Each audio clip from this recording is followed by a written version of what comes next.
The 4th of May 2023, you're very welcome back to the channel, and this is about whiskey and casks and the charring of casks. Funny enough, when I meet people, and I'm very surprised who actually watches my channel, one of the problems I have that it's so diverse, that the topics are so diverse that people can easily miss something good. It's a mixture of modern, up-to-date news and useful things which have nothing to do with politics or anything to do with that.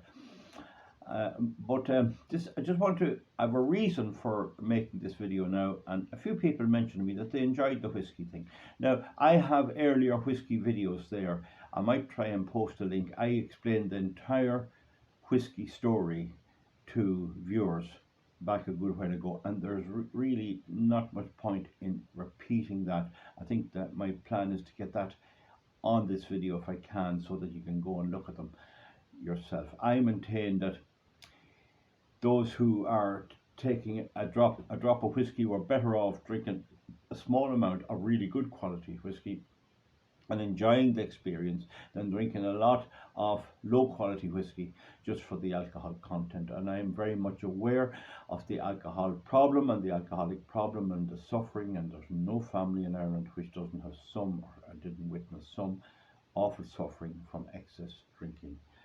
Thanks be to God, in my own personal family, we escaped. We always enjoyed a drink. I know going back 100 years in my people, they always enjoyed a drink, but they always kept it in moderation and in the right place. Now, the reason, as I say, I'm doing this is that if you go into most farms, most hardwares, most of those stores that cater for gardening, or house renovations, or patios, and in particularly garden centres who sell flower plants and all of that kind of thing, you will get there half whiskey barrels.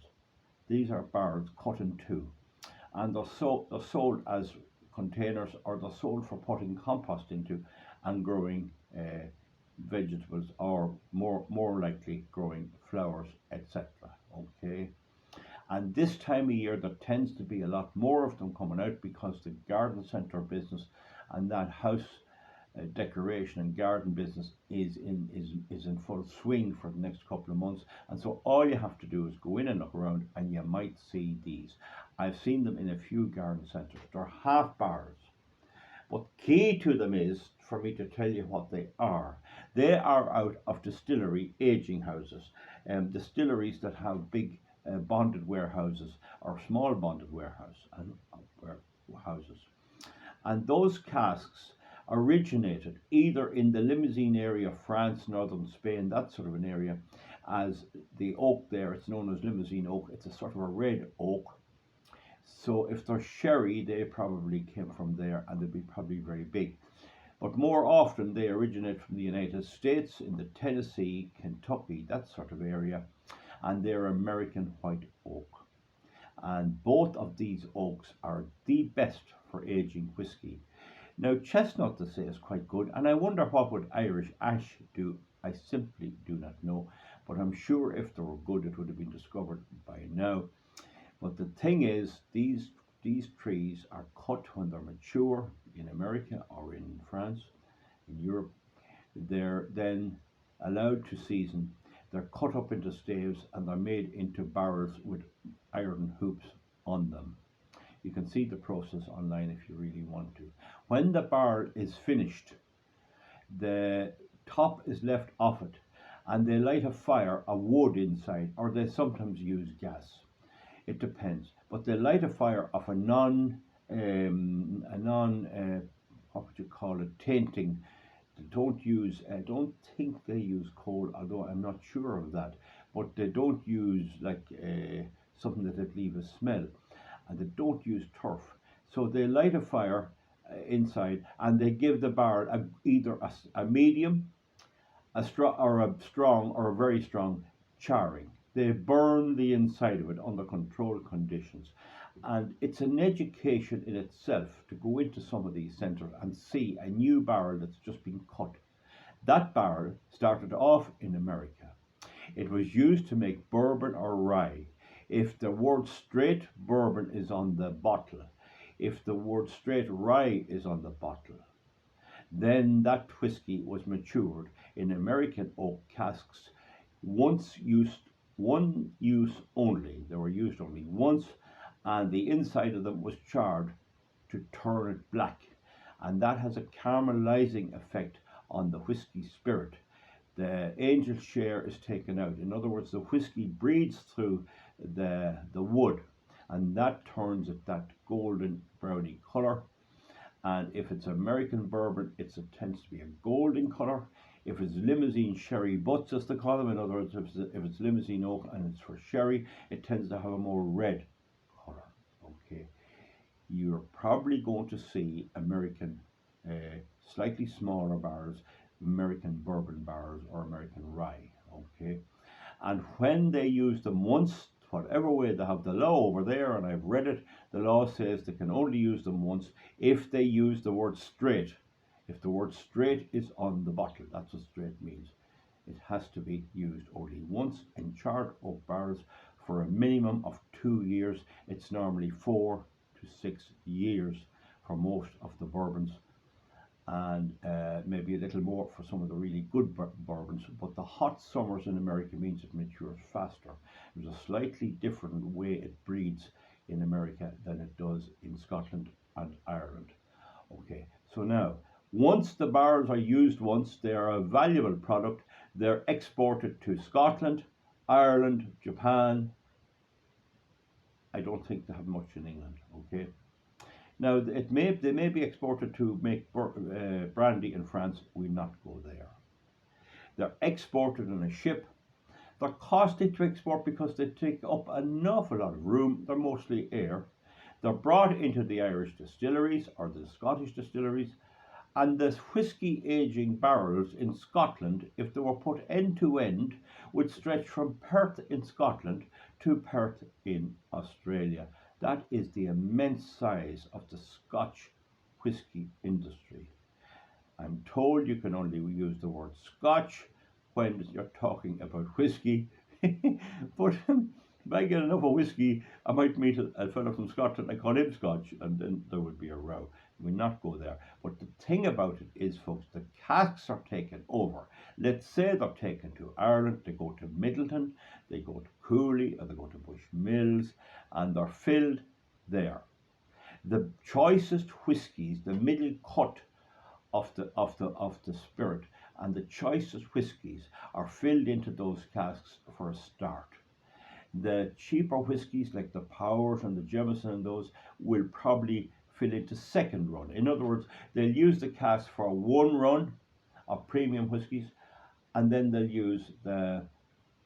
reuse them for a second run. And the cheap stuff, the cheap Irish whiskey that you'll buy in the discount stores, that'll be aged possibly in the third run, usually after 3 agings, which could be 10 years, it could be 12 years, it could be 5 years or 6, that's 18 years, and it could be 3, which is the minimal under Irish law, and that would be 21 years. So when you get those barrels, they are at least in existence for 21 years in this part of the world, on this side of the Atlantic, and 4 in America. So they're at least 26 years old, give or take a bit. Do you understand? Now, what you want to look at is the charring. It's an education to see how the black, jet black, flaky charring is on it, the burning. And it looks like orange peel. You know, if you're peeling an orange, there's layers of it and there's flaps of it and leaves of it like that. So what I'm saying to you is, in order to expand your knowledge of whiskey, get a look into one of these casks, and if you keep your eye out, you'll see if they're fresh. Now, once they get old a bit, they lose a lot of this charring and all the rest, but if you keep an eye out, you could be lucky, and you could see new barrels, and you can actually feel the charring and all that because they're cut in 2. I hope that explains it to you. I think that's everything. We'll see now, is there anything? Yes, vodka is usually distilled from grain. Grain seems to be the choice for alcohol. Vodka is usually distilled from grain, but it can be distilled from other things, and it's distilled at a very high percentage, maybe up to 90%, and above about 78%. Whiskey loses the flavour from the grains from which it was fermented and distilled. It loses that. So the law in all the countries force it to be distilled below a certain level. It can be distilled once, which would get it to about 28% alcohol, twice, which would get it maybe to 48% alcohol, and three times maybe up to 72 or 3% alcohol. But it cannot be distilled too strong. If you distill it too high a percentage of alcohol, it loses flavour, and that is what vodka is. If you put vodka into these casks, you would turn it brown. You would have a bit of extra flavour, but you'd lose some of the tastes of the grain, and these tastes can change, or they can be perceived as being orange, they can be peel, mixed peel, they can be lemon, they can be chocolate, they can be tobacco, they can have all these flavours which are not really in the original make. It's just that the taste buds and the smell, the sense of odour conjures up these tastes. In order to have that, you have to keep it below a certain percentage. I think it's about 77%. Okay, now they distill it to about 73%. That's not the optimum for aging it. The optimum for aging it is 64%. So if you're going around an off license and you see cask strength, look at the label and you'll see that the alcohol content is about 64%. They water it down a bit. They distill it, we'll say, to 73. They water it down to 64, and they fill it into the cask and they put it away to sleep. And there's an unbelievable smell. I know down in Locke's Distillery in Kilbeggan, you can go in, and there's an aging house there, and you get this fume smell. It's very hard to describe it. It's well worth going in to see. I think it's €12 to go in, but you can find the smell of the stuff. It's brewing away in there. It's aging, and there's a whole lot of chemical processes, and a lot of it is a mystery, but it works. It was discovered about 250 years ago that whiskey placed in a barrel improved, and then they started burning the inside of the barrel. So it's put in at 64%. It's left there then, and in America the alcohol content goes up, and in Ireland it goes down. Again, I'm going from memory, it goes down a little. That's known as the angel's share. If you left it for 21 years, you'd be lucky to have half the barrel when you'd go back. And if you left it for 50 years, you'd be lucky to have 1/3 or less of it. They do open them occasionally just to do a check. It's not recommended.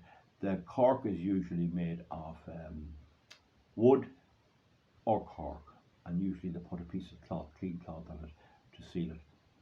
That's really all I can say. Once it's finished, it's taken out, it's poured into what's known as a vat.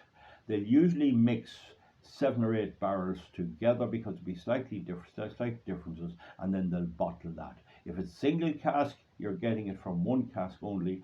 If it's not, it could be from a number of casks. But once the word single is on a single cask, it's one cask. Now, if single malt or single bourbon or anything single is on the label, that means it's one distillery and one distillery only.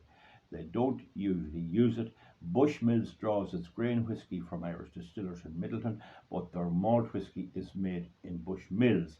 So that's why you may see single malt on Bushmills malt whisky, but you won't see it on the ordinary red or black Bush.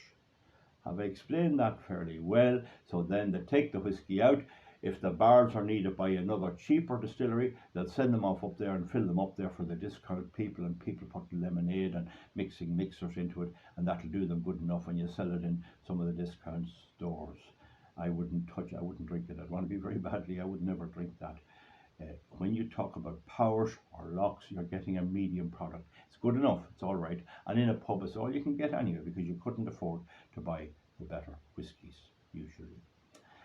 But you can afford to buy them if you buy them in an off license and enjoy them with friends or enjoy them at home. So that's my little bit on that. Give me a thumbs up or a thumbs down. And the key to this is that at this time of year, in many centres for gardening and that sort of stuff, you will find whiskey barrels and sherry butts for whiskey, cut in two, and you know the bourbon will be slightly smaller than the big sherry ones, and they're cut in two, and you can put your hand in, and you'll actually get it like coal on your fingers, where it even still has the burning on it. It's a fantastic way to make a beverage. It is an absolutely fantastic way. It's only 40% finished when they have it distilled. The 60% of the work is aging it and getting it ready for bottling. Once it's bottled, it doesn't matter whether it lies in the bottle 50 years. Once it's bottled, it does not change. It just keeps its condition as it was bottled. It has to be in the cask. That's it, folks. Give me a thumbs up or give me a thumbs down if you don't agree. And we'll see you back for something else. I'll try, with the passage of time, to link some of my earlier videos, if I can even find them myself, on this subject of whiskey, which a lot of people find interesting.